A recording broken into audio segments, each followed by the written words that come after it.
एक जेड का टुकड़ा निकाला और पलक झपकते ही सामने वाले की ताश बदल दी। तुरंत उसने आत्मविश्वास से कहा कि वह हार गया और बेफिक्री से अपनी ताश खोलकर दिखा दी। विरोधी दंग रह गया और उस आदमी ने इस चतुर चाल से जीत हासिल की। जब लोग उसे जुए का भगवान कहकर जश्न मना रहे थे, तभी उसने अचानक घोषणा की कि वह आज से जुए की दुनिया हमेशा के लिए छोड़ रहा है। पल भर में 5 साल बीत गए। वह सामान्य जीवन जीते हुए शादी की तैयारी कर रहा था। एक शाम जब वह दुकान बंद करके लौट रहा था, पीछे से कई लग्जरी कारें आईं। उनमें से एक लंबी कद की खूबसूरत औरत उतरी और सीधे उसके सामने आकर बोली, लिन शेन, हमारे परिवार के बुजुर्ग ने मकाओ में 30 अरब गंवा दिए हैं, कृपया मदद कीजिए, हम आपको 10 अरब देंगे। आदमी ने शांति से कहा कि उसने उस दुनिया को हमेशा के लिए छोड़ दिया है और अब सिर्फ सादा जीवन जीना चाहता है। यह कहकर वह अपनी छोटी गद्दी पर बैठकर चला गया। औरत ने मजबूर होकर अपने लोगों को कहा कि शादी का होटल पता करें और चुपचाप शगुन भेज दें। शादी के दिन आदमी और उसकी होने वाली पत्नी मेहमानों का स्वागत कर रहे थे। तभी खबर आई कि उसके पिता ऊपर किसी से ताश खेलते खेलते 50 लाख हार गए हैं। वह घबरा कर दौड़ा और देखा कि पिता निराश बैठे हैं। उसने पूछा कि वे ऐसा क्यों कर रहे थे। पिता ने बताया कि शादी शुरू होने में समय था और रिश्तेदारों ने खेलने को कहा। आदमी ने ताश पर नजर डालते ही समझ लिया कि यह सब चाल था। उसका जीजा गुस्से में बोला कि पैसे हारकर बहाने बना रहे हैं। आदमी ने कहा कि यह तो उसकी शादी का दहेज है। जीजा ने चिप्स उठाकर फेंकते हुए कहा कि किसी ने मजबूर नहीं किया, पिता ने खुद खेला और खुद हारे। आदमी ने पत्नी की ओर देखा, लेकिन उसने साफ कह दिया कि पिता ने जो हारा वह क्यों लौटाए और अगर वह पैसे वापस नहीं लाता तो शादी खत्म। आदमी गुस्से में पत्नी का हाथ पकड़कर बोला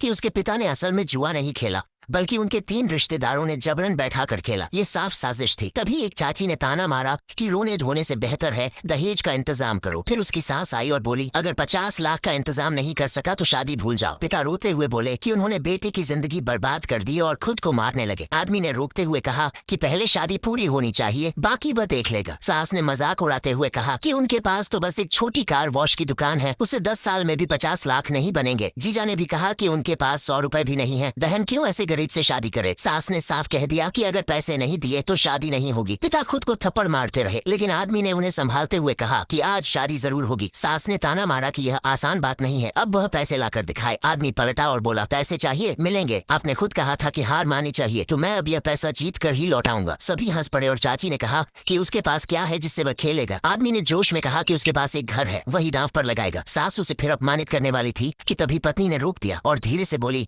कि वह घर जल्द ही टूटने वाला है और कम से कम 1-2 करोड़ का मुआवजा मिलेगा। ये सुनकर चाचा बोला कि जब वह खुद पैसे देने आ रहा है तो क्यों ना लिया जाए। उसने आदमी को तुरंत बैठने को कहा। आदमी ने पिता को आश्वस्त किया कि उसे सब पता है। फिर बोला, इतने लोग हमें अपमानित कर रहे हैं, अब मजबूरी में मुझे अपने गुरु से किया वादा तोड़ना पड़ेगा। आज मैं उन्हें दिखाऊंगा कि असली जुए का भगवान कौन